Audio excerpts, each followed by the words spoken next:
and welcome to my channel. My name is Jaimi McPeek and I am here to share my story on dealing with mental health. The goal of this channel is to provide a safe space so that everyone can share their story regarding mental health, regarding the stigma around it, regarding maybe their coping mechanisms and how they've gotten through some of their toughest times, and just letting everyone know that no matter what you're dealing with, you're not alone. A little bit about myself. I am a performer. I'm a dancer, singer, actress, and model. I'm located in Florida, but I travel around the US. I do a lot of stage performing, a lot of acting on camera, and for me, that performing has always been an outlet for me, especially with a lot of stuff going on upstairs. So I value my performing very much. I'm a huge animal activist. I have 2 dogs and 4 cats and guinea pigs and gerbils and fish. I really want a pig. What else about me? Favorite color is purple. I love the winter. I love Animal Crossings, the game. I totally believe in aliens. I'm in school right now. I'm studying physics. So in case performing doesn't work out, then I have a backup degree in physics. So I guess that works. But I guess enough with the fun facts about myself. I am here to actually talk to you about obsessive compulsive disorder, which is what I deal with, as well as depression, anxiety, anorexia. I want to also address other issues and how they're stigmatized and how we can help break the stigma. Well, first I want to talk about what flip of a coin is. Flip of a coin is an idea that I came up with about a year-ish ago, and it's actually going to be a film. It's a film showcasing mental illness and showcasing the stigma behind it and what a person dealing with mental illness sees versus what society sees. Not only is it a movie, but it's also a support group on Facebook. I have my own Facebook group that I opened up, and it's called Flip of a Coin Support Group, and then in little parentheses it says Breaking the Stigma Against Mental Health. And on there we have about 430 active members right now, hoping we can get that number up. And on that page is obviously a safe space. It's a private group where people can share their stories, or they can just say, have a great day. And it's just a really nice community. It's a community full of people who don't know each other, but yet we all kind of come together, and it's really beautiful. So I'm trying to make a movement out of Flip of a Coin, trying to get mental health to be recognized the way it deserves to be recognized. And now, due to COVID-19, my movie had to be put on pause, so I'm no longer in the middle of filming that. So I'm working really hard on the group, and then I got a suggestion on one of the live chats in the group to do a YouTube series, to do a docu-series on mental health. So now what I want to do is expand Flip of a Coin to YouTube, and that's where this all comes in. What I want to do is not only share my story, but I want to each week have different guests come on, whether I think through Zoom would be the best way, and I would just ask questions, and it would be kind of like an interview style, and you would explain your story and explain how you felt stigmatized, coping mechanisms, etc. Anything that you don't want public, it can be edited out. You don't have to say anything you don't want to. And I would want to do a docu-series basically, so each week would be a different episode. So maybe one week could be someone talking about addiction, another week could be someone talking about schizophrenia, another week could be someone talking about bulimia, and it goes on and on and on.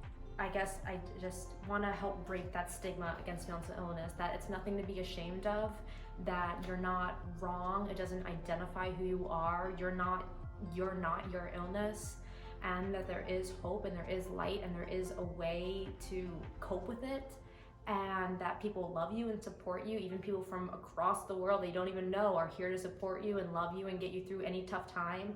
And most importantly, that you're not alone. No matter what, you are never alone. So I really want this channel to turn into a safe space on YouTube and an informational space, a place where people who genuinely do want to understand mental illness more can look at these interviews and be like, oh wow, I didn't know that's what it was like. Where a huge stigma of OCD comes in, that OCD is not just being tidy and cleaning and washing your hands and having the cans all facing the same way. That is a very specific type of OCD.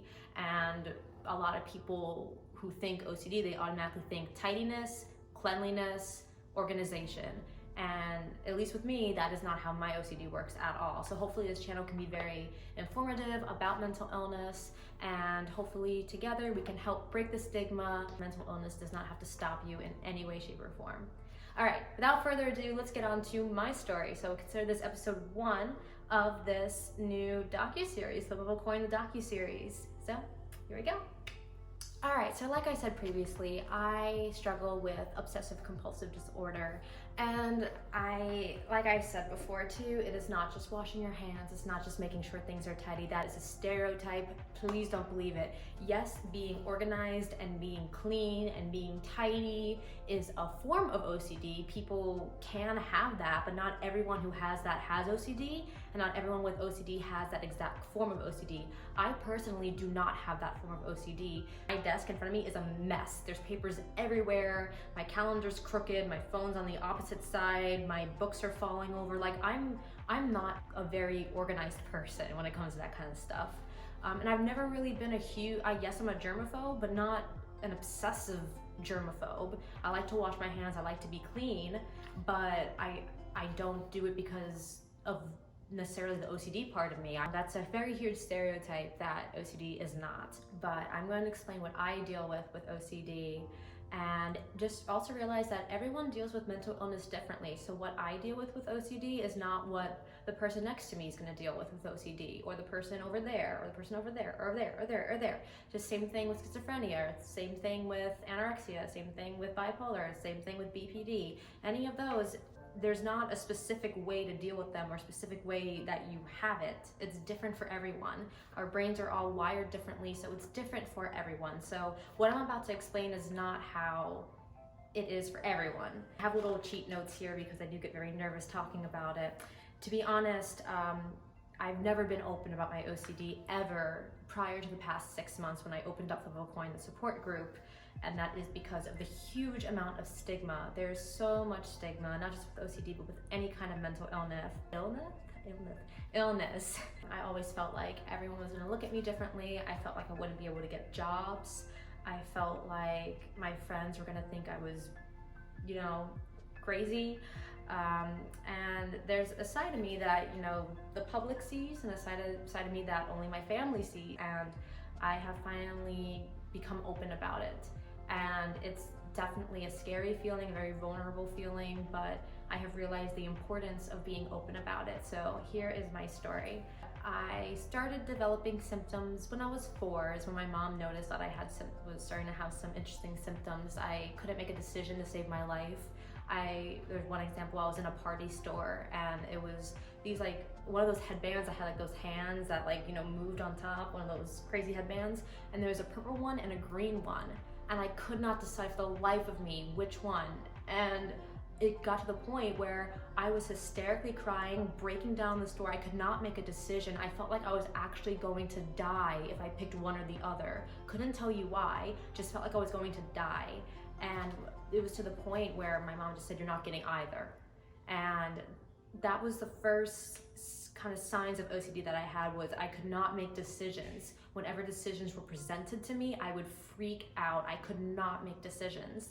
Around ages 4 to 5 to 6, that age range is when not only could I not make decisions, but compulsion started, and I had to touch something. It was usually in 4s. I had to touch something 4 times. I had to, if I was in a store, I had to touch this 4 times, this 4 times, this 4 times before I could move. If there was a crack on the floor, I had to step on the crack 4 times. For me, it wasn't necessarily, sometimes with OCD people have it where if they don't touch something X amount of times, this is gonna happen. That wasn't necessarily my case. It was just, if I didn't touch this amount of times, then I was gonna be super anxious, and it wasn't gonna be right, nothing's gonna be right. It was just a feeling of not being right if I didn't do that a certain amount of times. And then going into 1st grade, so around when I was 6 years old, I would just have breakdowns. I would come home crying. I would be terrified to go to school because I didn't know what I was thinking. I didn't know why I was thinking these thoughts. I didn't know why I was breaking down. I didn't know why I felt so anxious all the time. I didn't know why I had to touch things. I didn't know why I couldn't make a decision. And I just felt really anxious, and I was really scared to be away from my mom because my mom was like my comfort zone. She was my safety rock there. And she actually started wondering, am I being bullied at school? She talked to me. She was really concerned. She was going to go to the principal and ask about me and being bullied. And I told her, no, I'm not being bullied. I swear I'm not being bullied. I kind of omitted the part where I was being bullied inside of my mind. But of course, at the time, I didn't know that. I was 6 years old. As I say in this little cheat sheet here, as my brain grew up, so did my internal bully. The thoughts became more intense, and it was harder to distinguish what was real and what wasn't. So not going off on dissociative disorder, because I could distinguish what was real and what wasn't, but at the same time, it's almost like I couldn't. It's like I was thinking one thing and I knew it was irrational, but yet I couldn't help but think it. And intrusive thoughts, right here, intrusive thoughts are defined as unwanted, I can't talk today. Intrusive thoughts are defined as unwanted thoughts, urges, or images that are intrusive and cause distress or anxiety. So these are thoughts that I did not want to think. I did not mean to think them. They just kind of popped in. Like if I was just, let's say I was just sitting at a table and someone comes behind me and says, hi. I can't control that person coming up and saying hi, but they say hi. So it's kind of like that. It's like these random little thoughts that just come in, and I don't want to think them. They don't really make that much sense to me, and no matter what I do, they won't go away. I'll have these obsessional thoughts, these thoughts that won't go away, these thoughts that just come into my head that I don't want to think, that I know are so untrue or I'm so irrational, but no matter what I think, they don't go away. And one of the scariest things is that with OCD, the one thing that you should have control over are your thoughts. That's you only have you at the end of the day. So the one thing that you should be able to control are your thoughts. Well, with OCD, that right is kind of taken away from you because you can't really control all of your thoughts. And it gets very scary and very overwhelming very fast. It's John Green said a really good quote. Oh gosh, how did it go? Oh, if I can't control my thoughts, am I even the captain of this own ship that I call my brain? That's one of his quotes, and it was so true and so accurate. It's such a lack of control feeling, and that's actually why at age 11 I became anorexic. I became anorexic because my weight was one thing I could control. I could control how much I ate, how much I didn't eat. Therefore, I could lose weight, and that was all. I wanted control over something because I did not have control over myself, especially at age 10. I became suicidal because of my thoughts, which age 10 is a very young age to become suicidal. So at age 11, I'm like, I need some kind of control, and I use that in the form of anorexia, and I still struggle with it to this day. I now know that I need to eat, but I still get nauseous when I eat a lot of times. If I don't ask my mom if this portion size is good, I won't eat enough, and I'm always counting the calories, so that hasn't actually gone away. But anorexia is a form of that control, and it is a form of obsessive compulsive disorder in the way that you're obsessed with your weight. You're just obsessed with it. These intrusive thoughts would be completely irrational to me. They were as true as the sky is blue. My mind twists these thoughts around until I actually start to believe them. I then have to get constant confirmation in a bunch of different ways that these thoughts were false. And that's what happens. You get a thought in your head, and it's not real, it's not rational, so you're saying, no, go away, you're not making sense, but then it starts to twist its way around things that do make sense to you, so it starts to manipulate, it's like a manipulative thing of your thoughts, and then, bam, you don't even, know anymore, even though you do know, you don't know. It's a very complicated thing. I hope that makes some kind of sense. So that leaves me to get constant confirmation. Please tell me that this isn't true, right? This is not true. This is not true, right? This is not true. And then what happens with that is the cycle of OCD is you get something that causes you anxiety, you get confirmation that it's a false thought, you get relief, and then boom, you're right back there. You get relief for a few minutes, maybe a day, maybe 2 days, and then right back, it's back again. But a lot of times with my OCD is that it will come back in a slightly different form, like maybe 1 or 2 words different, but it feels like a new thought entirely to me because those 1 or 2 words are different. So because I didn't get confirmation on that exact phrasing, therefore it's a whole new thought that needs to be confirmed a whole new time.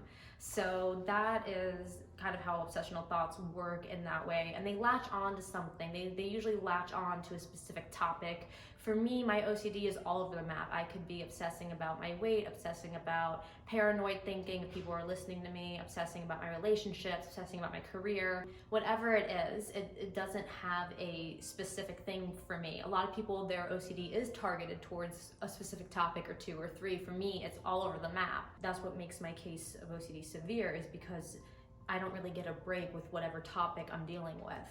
Why was I thinking these thoughts I didn't want to believe? Why was I thinking these thoughts that didn't make any sort of sense? Why was I forced to do things I didn't want to do? Why was I miserable all the time when I had such a loving, happy home with loving parents and great friends? I had everything, yet I was miserable. And this still applies today. I have everything I could want. I have a roof over my head, I have food, I have water, I have a dance studio back there where I can dance.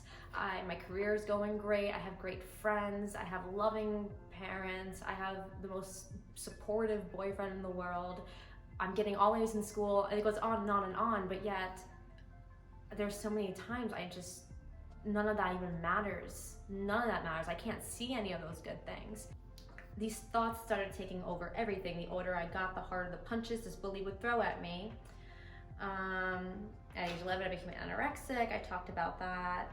So basically, I got diagnosed at age 8, but even 8 through 10, I was still very confused. I knew I had this thing called OCD, but what did that mean? Why was I obsessing over these things that made no sense, or these things that were so irrational? I would get like these random thoughts of me doing violent actions, and I'd be like, why? I don't want to think that. I don't want to think that. Get out of my head. And I would actually smack my head against the wall and hit myself with that. One time I used a seatbelt thing that had like the window breaker, and I smashed my head with that, and I caused a huge bump on my head. But I just wanted the thoughts to get out of my brain. I didn't know what they were, and why they were taunting me and doing this to me. And no matter what I did to try to get rid of them, they wouldn't go away. So basically my thoughts just took control of myself. That's why at age 10 I became suicidal. I was suicidal until age 13, and I thought that the only way to get rid of this bully was to get rid of me. And it was a control thing for me. The thought that I could take my own life was a control thing. Like, look what I can do to you, look what I can do. I can end you right now if I want to. Everything I did, I criticized myself ad nauseum for. I always needed constant reassurance that what I was thinking was not real. My thoughts tried everything to knock me down, and several times they came extremely close, a little too close. On multiple occasions, it seemed that the only way to get rid of this bully was to get rid of myself altogether. I became suicidal at the age of 10 and actually tried committing suicide 3 times. So basically, depression. I talked at the beginning that I have depression, and the depression is sprouted from the OCD. When I'm not having a hard time with my OCD, I'm usually not depressed, but unfortunately I get so frustrated, so angry, so confused, so sad. I don't feel like me when my OCD is completely taking over, because like I said, the thoughts aren't even mine. Are they? But it almost feels like a separate entity inside of you saying these thoughts and making you think these thoughts.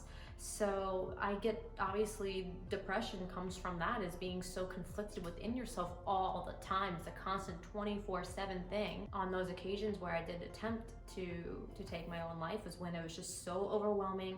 I couldn't take the thoughts, I couldn't take the sadness, I couldn't take never being good enough for myself. I couldn't take it. I don't want to go into too much detail. Basically, age 13 was using a curtain around my neck, and I made it so that I couldn't breathe, and I did that for 10 seconds just to again say, look what I can do if I wanted to. I'm in control. I can end you. After that, I didn't try anything until 16, when I overdosed on one of my medications. And then 17, actually it was 18, it wasn't 17, I had just turned 18, and it was another overdose. And thank God it didn't work. After this 3rd time I attempted,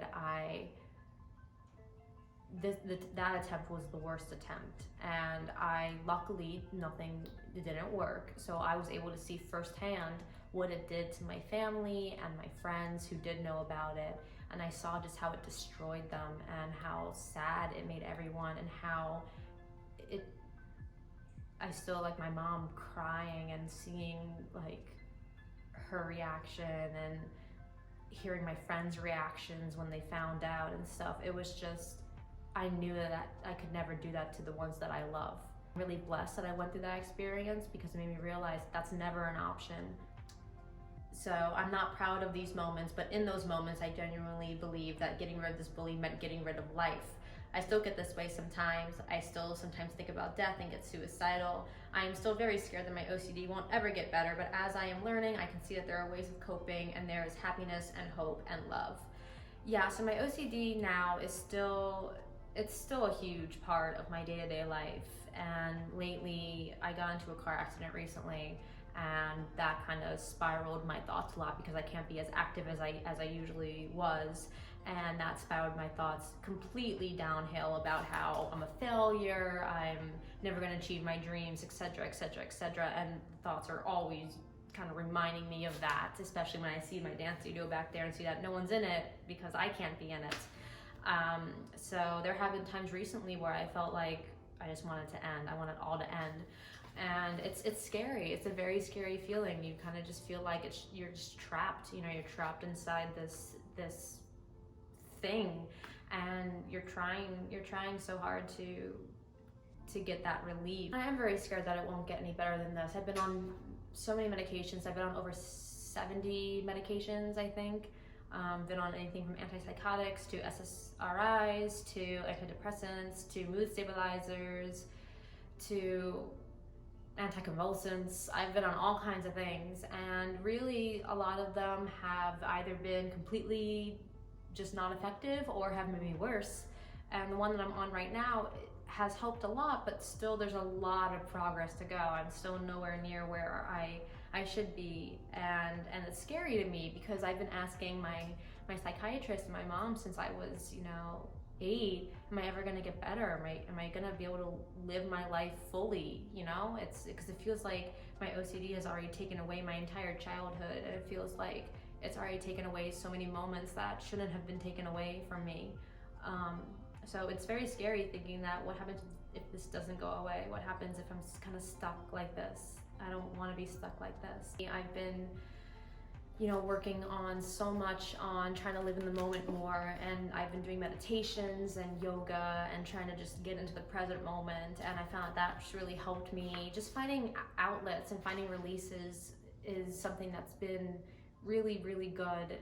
For me, it's writing poetry, drawing, dancing when I can, working out, going on walks, something usually active or creative are my outlets. So with my OCD, it's constantly torn down my internal world, so I'm not gonna let it tear down my external world. I have decided to use it to benefit my career and to benefit the community. With my career, I want to be the best of the best because my OCD is always making me feel like I'm the worst of the worst. So I simply just won't settle for anything less than the best in my external life. So if I'm, doing a routine in dance and I can't get something perfect, well, I'm not gonna stop till it's perfect. I am at the point of my life where I've realized that even though I don't define myself with my illness, because you should never do that, I know that the OCD is part of who I am, and it's part of how I've made it this far, and my character. It's part of me, even though I don't define as it still is part of me. And I do think it is one of the main reasons why I'm so driven and motivated. And I also do think it's a huge reason why I'm so dedicated to giving back to the community with mental illness and helping to break this stigma, because I know firsthand what it's like to be terrified of yourself, to be so low that you have nowhere to go, to feel like there's no hope, and to feel lost in yourself. I know what that's like, and I never want anyone else going through that. And especially when I see how society has treated people with mental illness, it's heartbreaking, and I really want to make a difference with mental health as a whole, and really get people to open their eyes, even if you don't personally understand what I'm talking about, to be willing to listen and have an open mind and understand that it's not just a matter of getting over it. It's not just a matter of not thinking about it, or not just a matter of you have so many things to be happy about, focus on that. It's not a matter of that. If that was the case, then it wouldn't be identified as a mental disorder. It wouldn't. It would just be a little change of your thinking. That's it. Change of perspective. but it's not that simple. And unfortunately, while the world has come a long way with mental health, we still have such a long way to go. And unfortunately, there still are stigmas, especially with, you know, jobs. And there was a study about, I think it was about 54% of people said that they don't feel comfortable having a neighbor who has a mental illness. That's awful. You know, because there's such this stigma that people who are mentally ill are dangerous and violent and crazy, and that's not the case. I have a mental illness, yes, but I am living a productive life. So I'm not a violent person. I'm not gonna go next door and have a mental breakdown and start, you know, that's not how it works. So I think people just need to understand that stereotypes, it's not a way to identify mental illness. And there are plenty of people who do crazy things that aren't mentally ill. So I'm very dedicated to breaking this stigma and helping people realize not only how to cope with their mental illness, but also how to use it for the better, and for those who aren't suffering to identify the signs and the symptoms of someone who may be suffering in silence, or just to open up your mind and your ears and understand and listen and know that it's not just snap out of it. So what I want to do with this channel is every week, like I said at the beginning, I want to bring on someone different who is struggling, whether it is with mental illness, addiction, depression, maybe someone who knows someone who has lost their life to suicide, you know, any of those topics. And please message me, comment down below, and if you're up for an interview, I would love just to get the word spread that we're in this together. No matter what, we're in this together. You're not alone. There is hope, there is light, there is love. And my goal is just to help break that stigma, even if it's by one person going and getting help, or not picking up that razor or something, that I have done my job. So anyway, this is a little introduction to what this channel is going to be about. I hope that you learned something, and I hope that I didn't ramble too much about this. And I already have a few volunteers for some future episodes. So please, please, please, if you want to volunteer to be on this Flip of a Coin docu-series, I would love to interview you and get to know you. Anyway, this concludes this week's episode, and I'll see you next week.